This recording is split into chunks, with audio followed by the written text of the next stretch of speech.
Welcome back, and today we are flying out the F-15J for the Japanese tech tree. There's a few things I want to cover.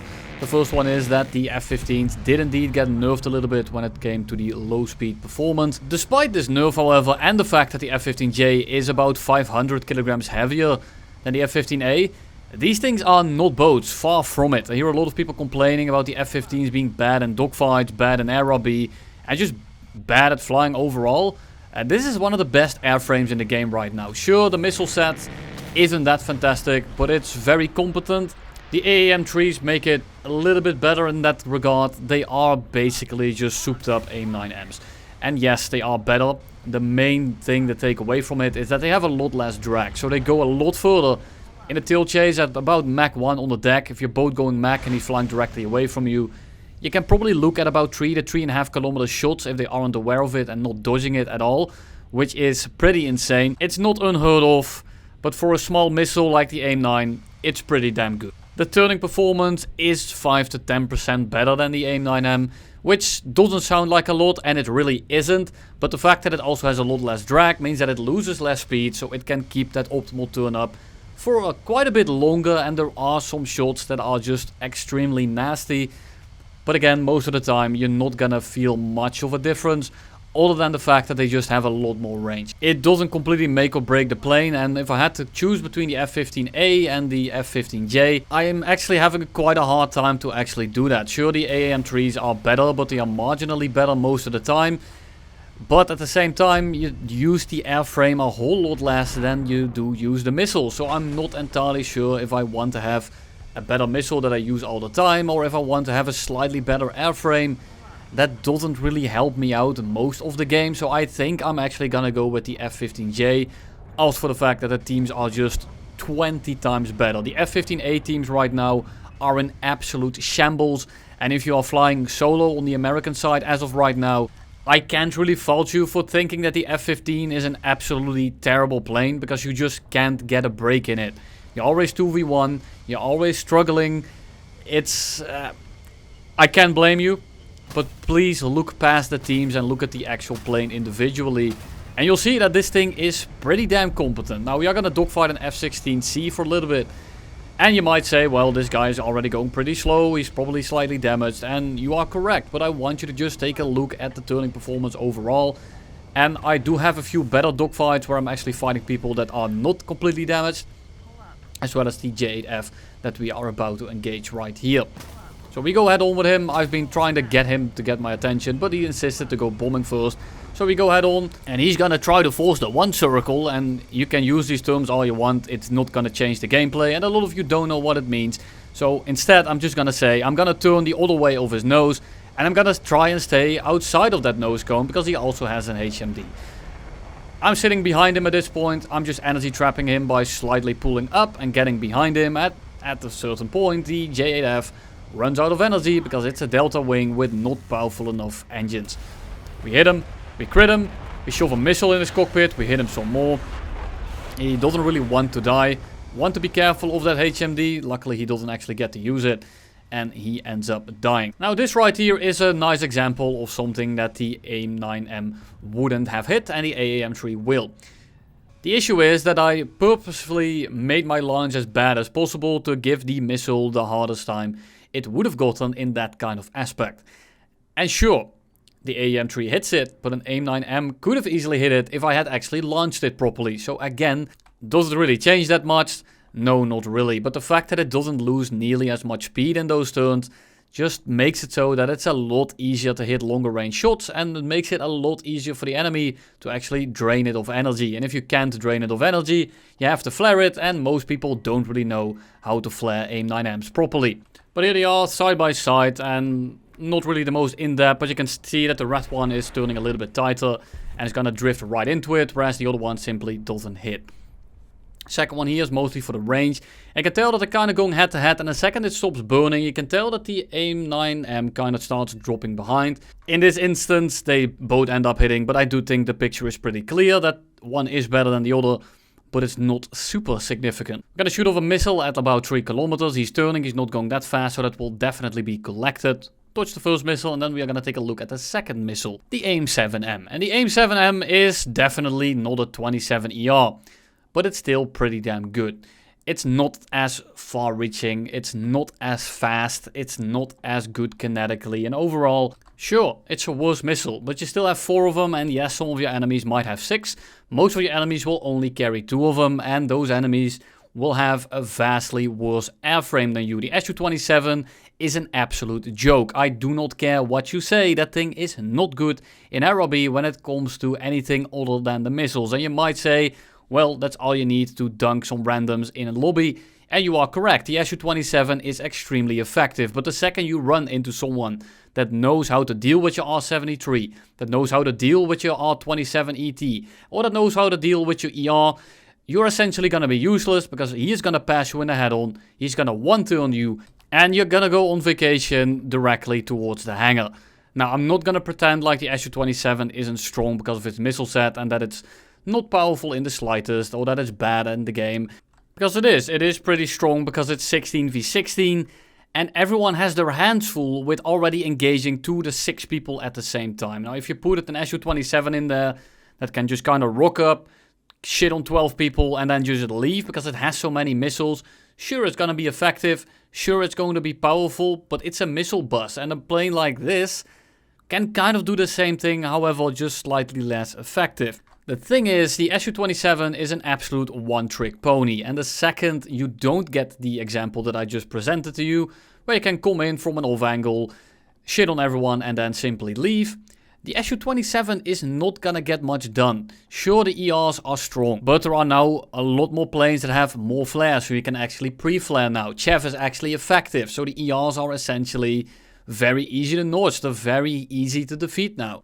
If you stay low, radar missiles are basically useless, and if you go high and you are on a plane with more than like 60 countermeasures, you can chaff it, you can dodge it, and you can just kind of deal with it and nullify its entire advantage, because the second you merge with the Su-27, it's not that fast, it doesn't accelerate that well, and if it has to dogfight at all, and it doesn't get the R-73 off in the actual first loop or the first turn, it's dead. It's not gonna do anything to most of the planes. And you can see by this Su-27, who's trying to disengage me kind of.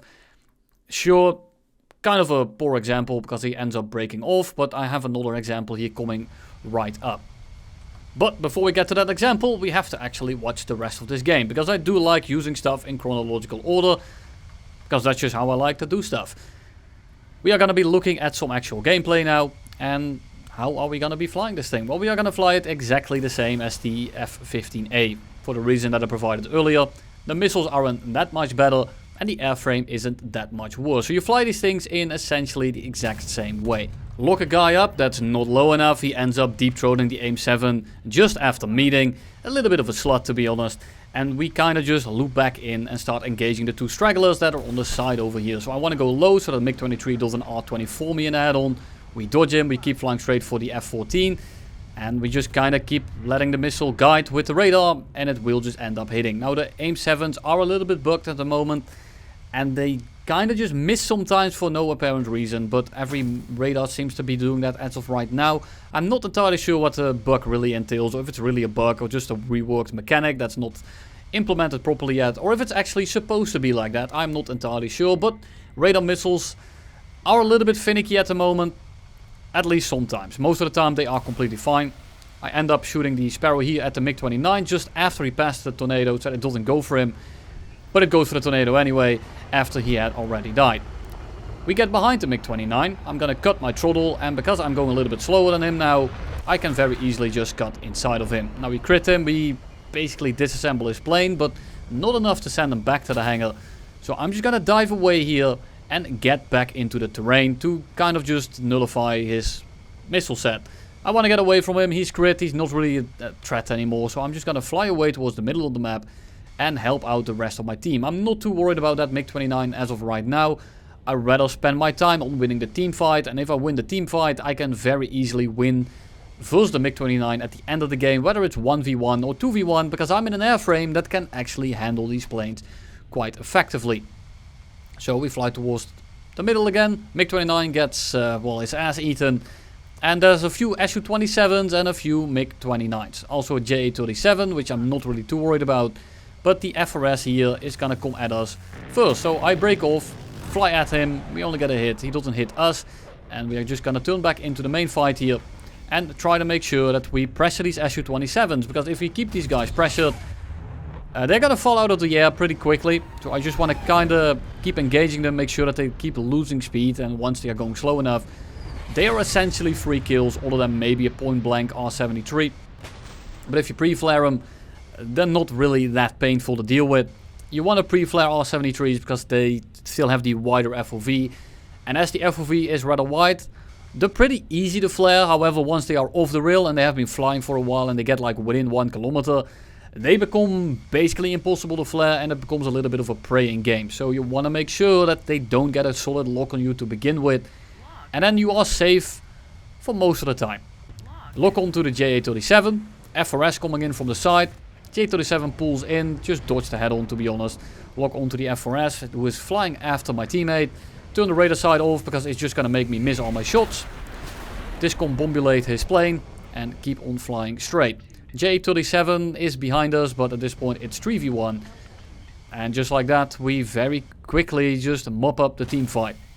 Guy in front of us, however, there's also a guy behind us that just launches the missile. It's another FRS, so it's really, again, not a big threat, but we are going to be turning around, we are going to be engaging him because I do want him out of the match before he ends up killing one of my clueless teammates. And then we have to go 2v2 at the end of the game. However, my squad mate is actually out of ammo, not very high on fuel. Oh, he has like 20 rounds left and no missiles, so he's going to be not very effective, but he does have some countermeasures. So he's really just going to be moral support with his presence. The F-16 also comes back, but he's again at high altitude and he's going to end up headbutting the R-27ER. Now he dies right then and there, and now I can show you the flight performance in a bit of a 1v1. So I lock onto the flares of the first missile, I just shoot the second one, he's too slow, he's not flaring properly, and he just ends up completely eating it. I can turn inside of the Su-27 here very easily, he notices it and he instantly flies away. Now I could kill him right here, but again I want you to see just how the flight performance of these things kind of stack up against each other. So I'm gonna fly away from him. I'm gonna give him some room. My squad mate is not gonna intervene. And I'm gonna give him the ability to actually dogfight us. And we are gonna maintain our cover with all the terrain here. We have enough countermeasures to pre-flare and pre-chaff him. And I'm just gonna kinda let him onto us. So wait for him to turn in. Once he starts coming head on with us, I'm gonna turn in and take the fight. Now we are gonna go low here to deny him the missile launch. Absolutely perfect. And then all we really need to do is pre-flare the R-73, pitch on over his nose, and just like that, we instantly get on him. The turning circle difference here is absolutely insane. Now sure, he could have pitched in and shot an R-73 at us, but we can just pre-flare it. F-16 coming in. We are gonna have a little bit of a 1v1, and it's really... F-16C is also just not that scary, and F-16A is gonna rinse your ass in a dogfight, as long as it's not a raid fight. I think it is, because this thing just has absolutely ridiculous thrust to weight. Now the faster you keep this thing, the faster it will maintain. It's a bit like the F5E in that regard. So we are gonna go low, dodge the radar missile. He does have HMD, so I want to make sure that I keep pre-flaring, and then I just kind of fly underneath him. He pitches up way too late, but I want you to see the difference in turning performance and just how easily I just kill this guy. He's trying to maintain his energy like you are quote-unquote supposed to do with an F-16. And I'm just going to sit within his turning circle. You get the first shot, manage to hit it. And then I just completely turn inside of him in like a singular turn. Now sure, this gun does absolute piss and the gun placement is pretty painful. And you can argue that these guys have a lot less fuel than me. And that's correct, but I mean, look at the difference. And this right here, this game right here is why the F-15 is so powerful. You can just maintain your speed, you have enough countermeasures, you have enough missiles, you have enough gun ammo to just stay in the battle for super long. The longevity of this thing is super good. And you can kind of just maintain the pressure all game long until you run out of fuel, ammo or missiles or flares. Of course, if you run out of these resources, you are going to be essentially useless. But because this thing has so much power and is fast enough, you can basically just stay in the fight forever and drain everyone of their resources, and that's absolutely fantastic. And well, yes, the airframe is good. You don't want to start 1v3ing people in the middle of the map. This thing is pretty easy to hit. It's first of all pretty damn big, and secondly, it's pretty hot. It's very And knowing the flare stuff point blank, it's also 2 engines. It's just easier for missiles to deal with. And then you have one of the AIM-7s just randomly missing. That just kind of happens from time to time and you have to deal with it. But because I have the airframe to maintain the pressure, I can stay in this fight. And there are 2 Su-27s here, which I basically don't even deem a threat. That MiG-23 is a bigger threat than those 2 Su-27s, as long as we actually manage our countermeasures properly. I'm gonna fly away for a little bit, get a little bit of separation, waiting for Mackerel here to start turning. And then they have to choose one of us. And if they keep going straight, Mackerel gets behind them.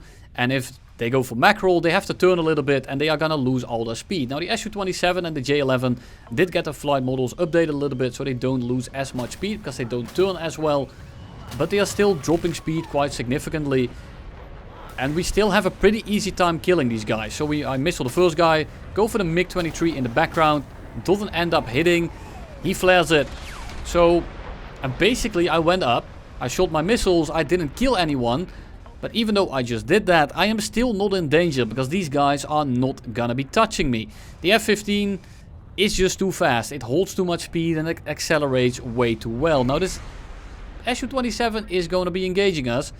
But I can kind of just keep this turn up. I turn better at these kind of speeds. And if he tries to follow this, he is gonna run out of energy. So I'm just gonna kind of pull him up, wait for him to drop below Mach. Once he starts dropping at his quote-unquote optimal turning speed, I'm just gonna slam the elevator, and if he tries to follow it, he dies. So he is forced to break off, and I'm now again on his 6.